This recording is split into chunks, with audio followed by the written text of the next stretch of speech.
오늘 출애굽기 13장 17절부터 22절 말씀을 본문으로 전할 설교의 제목은 광야를 지나며입니다. 사랑하는 주사랑 성도 여러분, 우리는 누구나 인생의 지름길을 꿈꾸죠.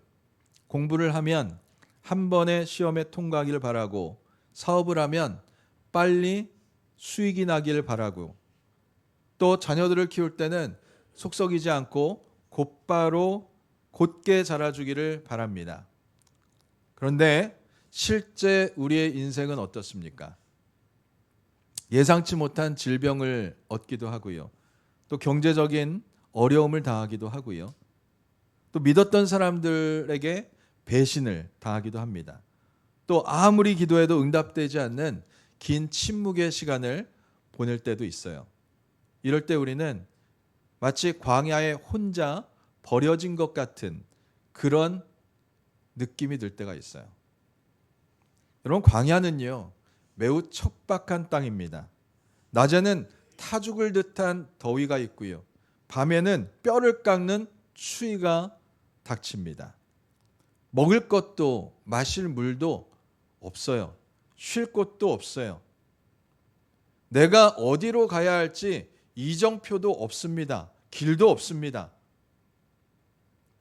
그곳에 홀로 서 있을 때 우리는 절망하며 묻습니다. 하나님, 왜 저를 사랑한다고 하시면서 이런 척박한 광야의 나를 홀로 버려두셨습니까? 제가 무슨 잘못을 했길래 이런 거친 땅을 걷게 하십니까? 그러나 여러분, 우리는 관점을 바꿔야 돼요. 성경을 깊이 묵상해 보세요. 하나님께 크게 쓰임받은 사람들은 그 누구도 광야의 길을 통과했습니다. 광야를 거치지 않은 사람이 없어요. 다윗은 왕으로 기름 부음을 받은 후에 곧바로 왕의 보좌에 나간 것이 아니라 사울을 피해서 10년 동안 황량한 광야의 동굴과 황무지를 전전하며 숨어 다녔어요. 그곳에서 다윗은 하나님만이 나의 요새요 피난처시요 산성이 되심을 고백하면서 시편의 영성을 소유하게 되었습니다. 모세는요 왕궁에서 40년을 왕자로 보냈지만 정작 하나님이 그를 쓰시는 것은 광야에서 40년간 자기 힘이 완전히 빠진 후였어요. 바울 역시 다메섹 도상에서 주님을 만난 후에 사역지로 바로 달려간 것이 아니라 아라비아 광야에서 3년을 보냈습니다. 심지어 예수님조차 성령에 이끌려서 광야에서 40일간 시험 받으신 후에 공생의 사역을 시작하셨어요. 하나님은 왜 사랑하는 사람들을 이처럼 광야로 모실까? 히브리어로 광야는요 미드바르라고 그래요. 자, 이 단어는 말씀하시다라는 뜻의 다바르에서 유래했습니다. 즉 광야는 세상 소리가 너무 커서 하나님의 전혀 들리지 않던 하나님의 소리, 하나님의 음성이 비로소 들리기 시작하는 곳이에요. 광야는 인생의 막다른 골목이 아니라 바로 하나님을 만나는 거룩한 지성소가 되는 거예요. 오늘 본문은 이스라엘 백성들이 출애굽한 직후의 상황을 보여줘요. 하나님은요 그들을 가장 빠른 길이 아니라 가장 험한 광야로 인도하십니다. 그 이유 속에 담긴 하나님의 깊은 사랑과 섭리를 우리가 생각하면서 지금 광야를 지나는 우리 모두가 하나님의 위로와 섭리를 반드시 찾기를 소망합니다. 첫 번째로 같이 읽습니다. 시작. 아멘. 자, 오늘 본문 17절을 같이 읽어봅니다. 시작.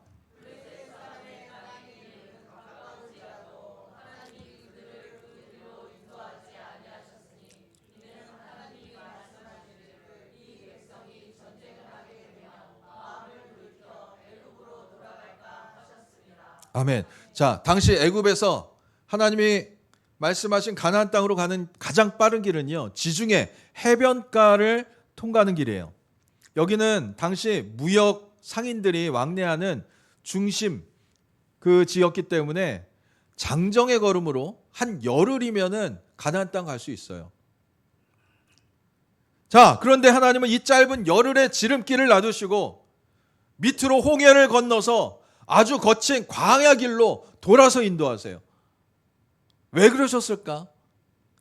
그 지름길에는 당대 최고의 아주 최강의 군사력을 가진 블레셋 요소들이 곳곳마다 포진해 있었어요.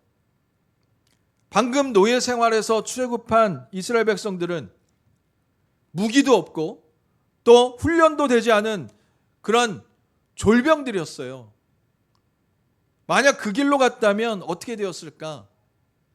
전투에서 다 몰살당했거나 아니면 두려워서 다시 애굽으로 도망가고 노예의 신분으로 전락했을 거예요. 즉 하나님이 그 길을 막으신 것은 이스라엘을 고생시키기 위한 것이 아니라 바로 그들을 살리기 위함이었다는 거예요. 여러분, 때때로 하나님이 우리의 길을 막으실 때가 있어요. 그 이유는 우리가 미워서가 아닙니다. 그 길이 우리를 위험하게 만드는 길이기 때문입니다. 우리는 흔히 내가 원하는, 내가 계획하는 그 길로 뭐든지 일이 착착 진행되기를 원하죠. 내가 바라는 그 자리에 빨리 올라가기를, 성공하기를 원합니다. 그러나 여러분 스스로 질문해 보세요. 만약 준비되지 않은 채 그 자리에 올라갔다면, 준비됨 없이 갑자기 길이 형통하게 된다면 거기서 기다리고 있는 영적인 블레셋을 감당할 수 있으시겠어요? 감당할 수 없는 교만과 유혹, 그리고 과중한 책임감을 여러분 견뎌낼 수 있을까요? 우리는 내 계획대로 일이 진행되지 않으면 우리 인생이 왠지 지체되는 것 같은 불안감이 생겨요. 하지만 하나님은 여러분을 늦게 인도하시는 것이 아니에요. 여러분의 영혼이 감당할 수 없는 시험으로부터 여러분을 잠시 격리하시고 보호하고 계시는 중입니다.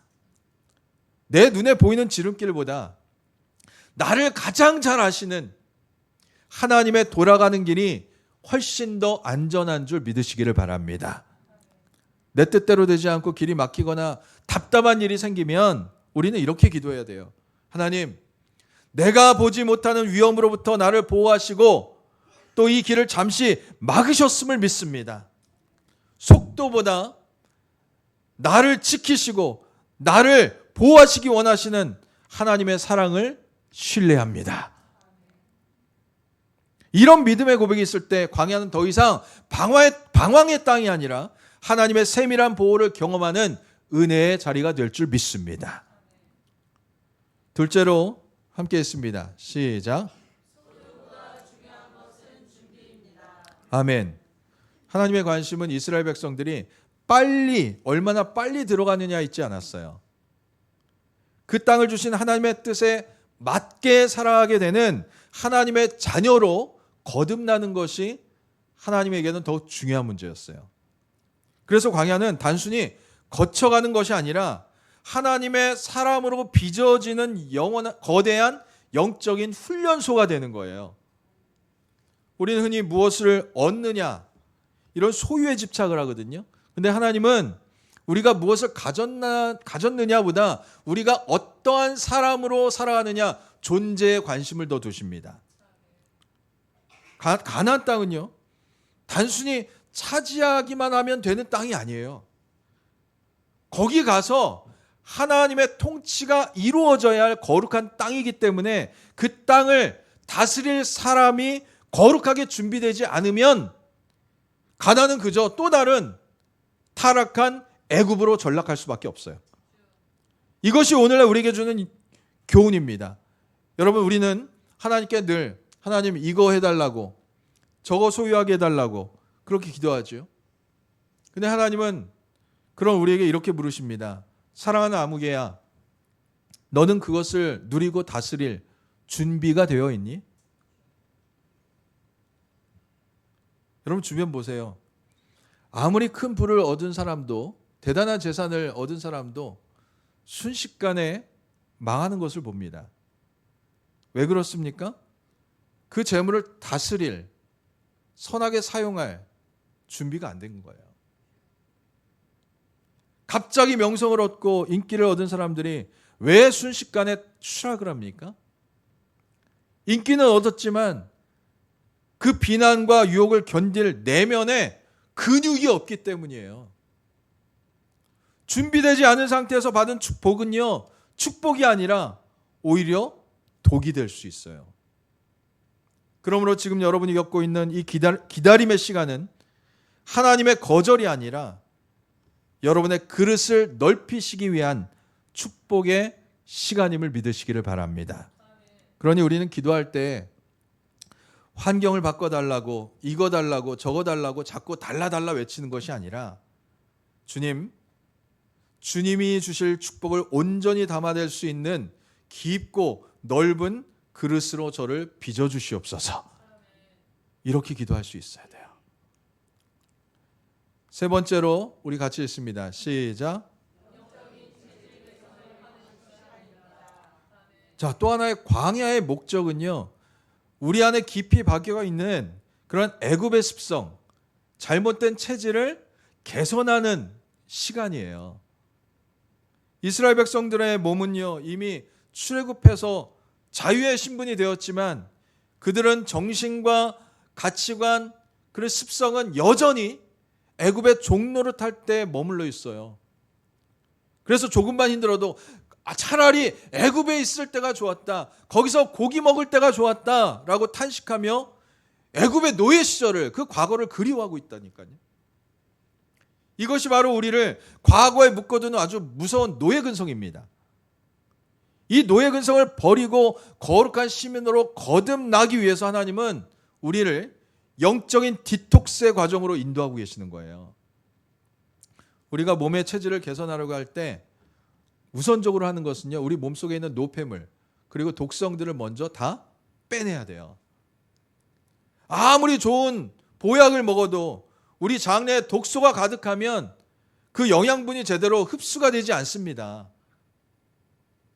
광야 40년은 이스라엘 내면에 쌓인 애굽의 독소들, 우상숭배, 원망, 탐욕을 개선하는, 씻어내는 그러한 과정이었어요. 이렇게 독소를 뺀 빈자리에는 이제 하늘의 신령한 양식으로 채워줘야 되겠죠. 그래서 하나님은 이스라엘에게 세상 음식이 아니라 하늘에서 내려주는 만나를 먹이게 하신 거예요. 신명기 8장 3절은 그 이유를 이렇게 밝힙니다. 사람이 떡으로만 살 것이 아니라 하나님의 입에서 나오는 모든 말씀으로 사는 줄을 내가 너에게 알게 하려 하심이라. 광야는요, 내 힘과 세상이 주는 떡으로 사는 것이 아니라 위로부터 내려주시는 하나님의 은혜로 사는 천국 시민의 체질로 바꾸어주는 그러한 거룩한 장소인 거예요. 마지막 네 번째 함께 했습니다. 시작. 자, 광야가 축복인 결정적인 이유는 하나님이 함께 하시는 장소이기 때문입니다. 오늘 본문 21절, 22절 말씀을 다시 한번 읽습니다. 시작.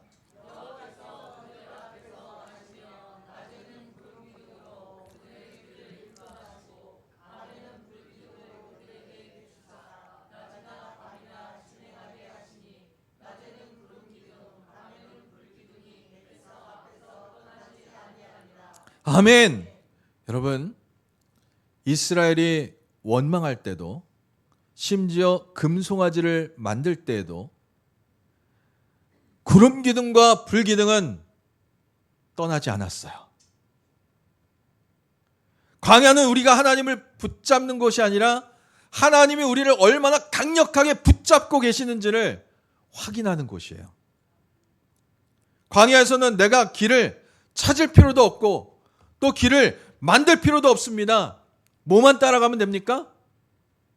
기둥만 따라가면 돼요. 하나님이 인도하신 구름 기둥과 불 기둥만 따라가면 되는 거예요. 여러분의 삶에 길이 보이지 않습니까? 그게 어떻게 보면 정상이에요. 광야에는 길이 없거든요. 오직 하나님만이 우리의 길이 되어 주십니다. 신명기 8장 4절에 놀라운 고백이 나오죠. 이 40년 동안에 내 의복이 헤어지지 아니었고 내 발이 부르트지 아니하였느니라. 여러분, 광야는 거친 돌밭입니다. 그런데 40년을 걸었는데 발이 부르트지 않았대요. 왜 그렇습니까? 하나님이 그들의 걸음걸음마다 손으로 받쳐주셨고 붙잡아 주셨거든요. 사방이 돌짝밭이고 위험이 있고 메마른 모래바람이 불어오지만 하나님의 눈동자 같은 보호하심의 안에 있으면 그곳이 가장 안전한 곳인 줄 믿으시기를 바랍니다. 말씀 맺습니다. 우리는 저마다의 광야를 지나가고 있어요. 어떤 분은 질병의 광야, 또 어떤 사람은 자녀 문제의 광야, 누군가는 두려움의 광야, 우울한 광야, 그 광야를 우리가 지나가고 있습니다. 그런데 여러분 잊지 마세요. 그곳에서 여러분은 버려진 것이 아닙니다. 하나님은 여러분의 속도보다 생존을 걱정하시기 때문에 때로는 길을 돌아가실 때가 있어요. 하나님은 여러분의 소유보다 하나님의 거룩한 백성으로 살아가는 준비를 더욱더 중요하게 보시기 때문에 때로는 기다리실 때도 있어요.